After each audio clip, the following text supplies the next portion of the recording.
All right, hello everyone, and welcome to another episode of Doing My Homework. So, for today's episode, the prompt given to us was team power, and that was kind of all we were given. So, since spooky season was right around the corner, and now we are currently in spooky season, I decided to do ghost hunters. So in the original process that I had gone through, I actually had like 4 different ideas of what I wanted to do. So I thought about having a punk rock band, slash alt band, circus performers, obviously because I love the circus, and a mariachi band, because I really like the skull idea that I was doing in the previous episode with the good versus evil, and I kind of wanted to carry that on. So I was going to do like a mariachi skeleton group, but I ended up combining all of the ideas that I originally had. I combined them all into this one cast that I have created.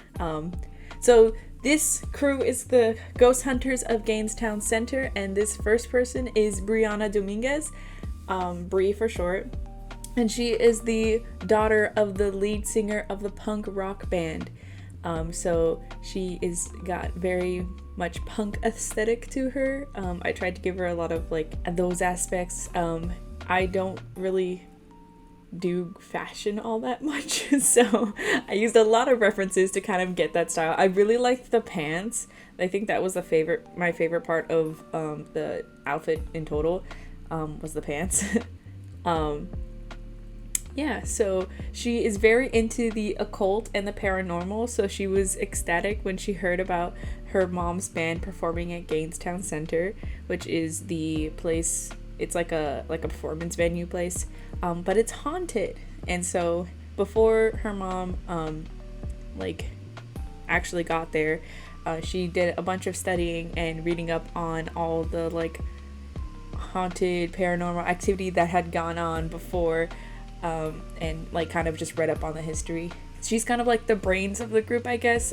She's not really like the brains, but more like the informant, I guess. She knows more about like the paranormal and what to do and what not to do than the other two. So she's kind of like the one that keeps them from getting haunted, I guess, and make sure that they're like being respectful, because they are just the story that I had created for them, is that they are all children of performers, and during a practice run of the show, the ghosts had tried to stop the show and they caused lighting to crash down and almost hurt people. So Bri was like, oh, that's really weird because they've never been malicious before, so I wonder what's going up. And then Emily, who we see later, I'll talk about her later, she's like, all right, well, we have to get to the bottom of this if, our parents are going to perform this show tonight. And so that's their whole thing, is they have to try to save the show and stop the ghost from ruining the show and get to the bottom of it. So that's kind of like the story I'm going with. So they all have their own aesthetics, so I tried to keep them close to like their parents' aesthetics, I guess. So that was really fun to play with because we all had to like make a team, and I've done a few teams in general. I mean, I have a comic, so there are like team ups and stuff, and I've drawn groups before, but this one was a little bit difficult because we had to have something tying them all together. So I gave them all like armbands. Originally I was gonna have not Brie. I was gonna originally have Emily tie hers on her leg, but I felt like keeping them all on their arms was better, and it was like armbands that Brie made because she was like, wow, we're in a team, we should like be the Ghostbusters. That's kind of what I was going for. It's like just like a little ghost on a blue band that she like sprung together. So this is Emily Fong. I described her as the fearless, determined daughter of the circus acrobats. And she has a special ability to see spirits. So she was the first person to kind of notice spirits around Gainstown Center, and she was just like, wow, that's a little weird. And so she actually saw the incident of the ghosts trying to stop the show. Like, she saw the ghosts she saw the spirits messing with the equipment and causing them to like break and stuff. And so after that, she kind of like got with the rest of the kids and was like, hey, I noticed this really weird thing going on. They're trying to ruin the show. And Brie was like, what? This is weird. And then that's kind of how everything snowballs, snowball effects. So it kind of started with Emily. With Emily's design, I actually originally was going to have her be the daughter of the punk rock band. And then I ended up changing her to be part of the circus.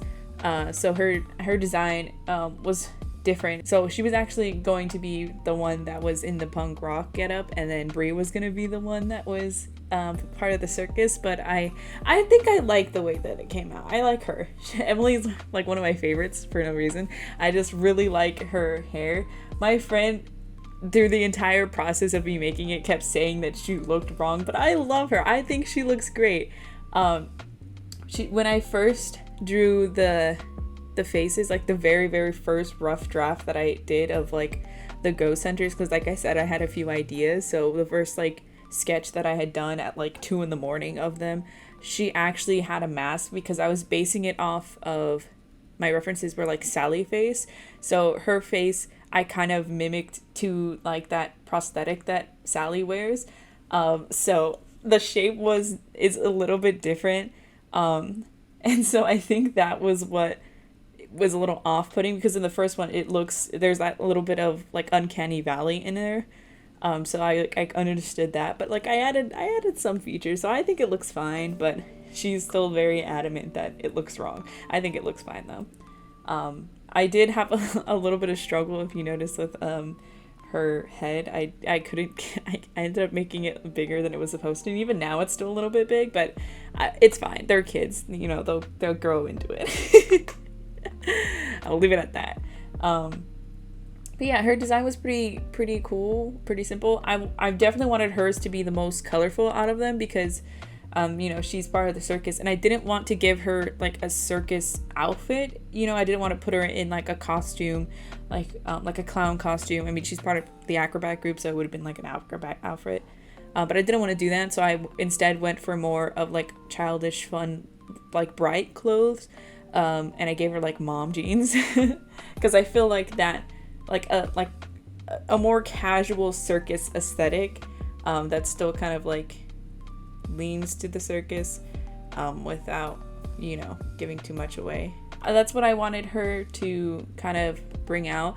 I've played around with like circus themed clothes in like other designs, like when I'm drawing October or Jonathan in casual clothes, I tried to just make them a little bit more brighter and a little bit more fun. And I do really like the clown circus aesthetic for just everyday stuff. Like I feel like it's really nice. So that's something I wanted to bring out with Emily.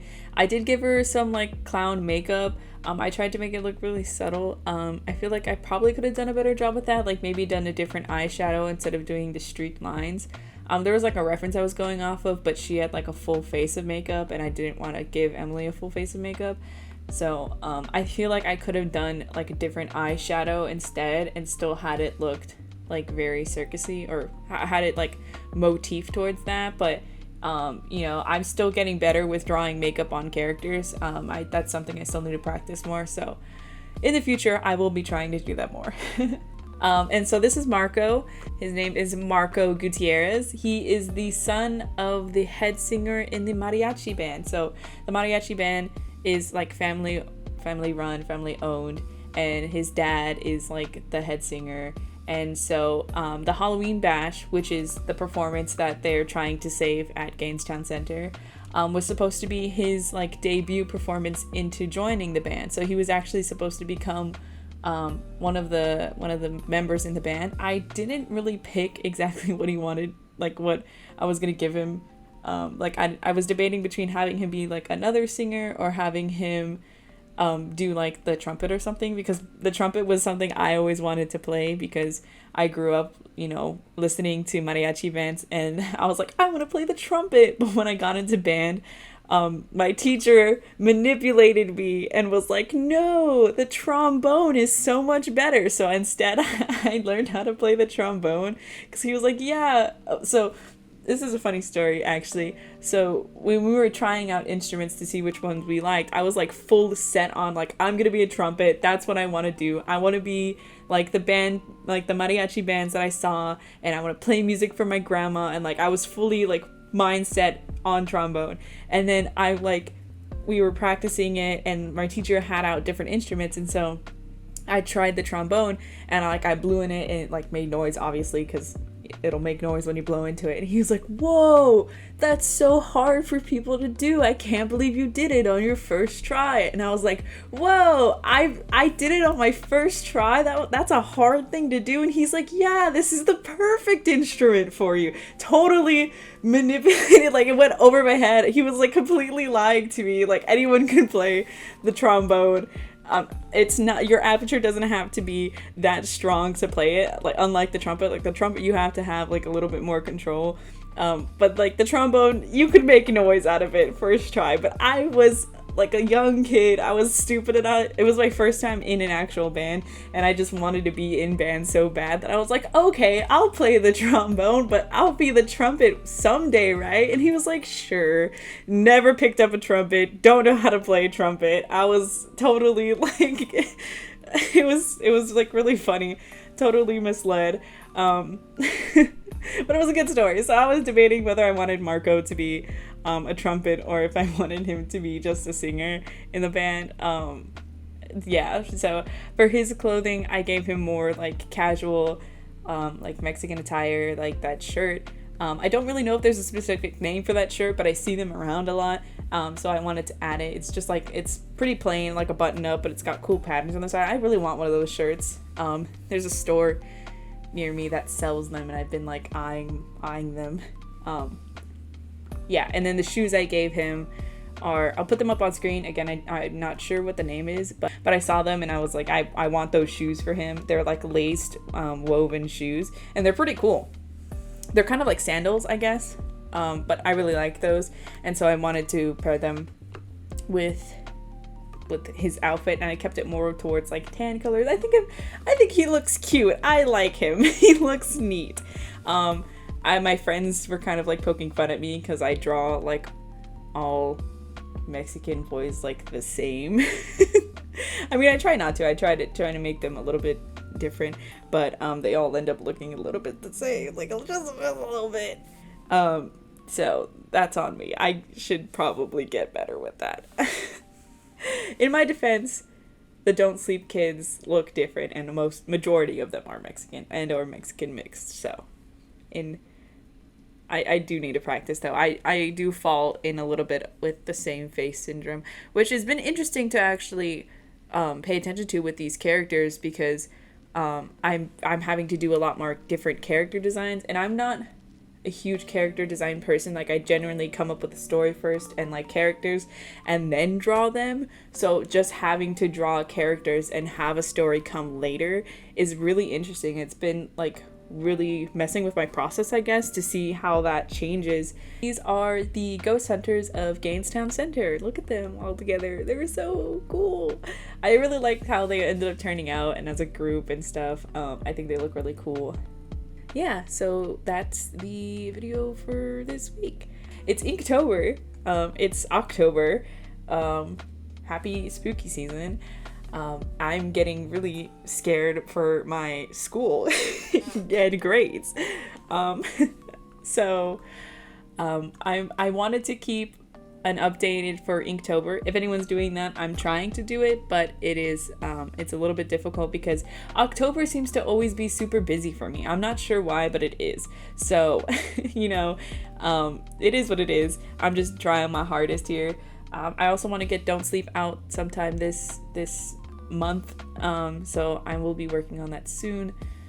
And I have a couple of projects that are on the way. I'm super busy. Hopefully it'll calm down once the projects, this whole week is going to be hell week for me. But it's okay. I'll get through it. I do want to post weekly updates about my Inktober progress. Because right now I'm kind of just sketching, and then I wanted to ink them and then show it up on like a weekly basis instead of daily uploads, because I cannot do daily uploads. So I was hoping to maybe do like weekly. I can't stick to like exactly weekly because you know, with school and everything, it's like difficult to say like I will post like on this day exactly every week for the rest of the month, because I'm just trying to get videos out when I can. Yeah, so there's a couple of things coming up soon. So if you're interested in that and want to follow me on these journeys, then subscribe. If you like this video, hit the like button. We're getting pretty close to 200 subscribers, which I was really surprised by. That was really cool to see. So yeah, and the next video will probably be an Inktober video, but it might be something else, so who really knows. Yeah, so if you want to try this team prompt, this team power prompt, the entire thing was kind of like open-ended. So the minimum characters we had to have were 3 though, so there wasn't any duos. It had to be a minimum of 3 different characters. You could have more, but at least 3. And if you want to try it, let's see what you can come up with. Come up with like a story, backstory. Each character should have like their own little thing. Oh, I never said Marco's thing. Marco's thing is that he attracts paranormal activity. So he like hates ghosts, hates spirits, hates anything paranormal, but he just like attracts it for some reason. So things just happen around him. That was his power. I forgot to mention it. Yeah, so if you want to try it out yourself, it's a super cool prompt. You know, it's really cool. It was fun to do. I had a really neat cast. So yeah, if you want to try it out, let me know. Post it on the Discord. I'll link it down in the description. I almost said in the bottom. And yeah, I'll see you guys in the next one. Bye.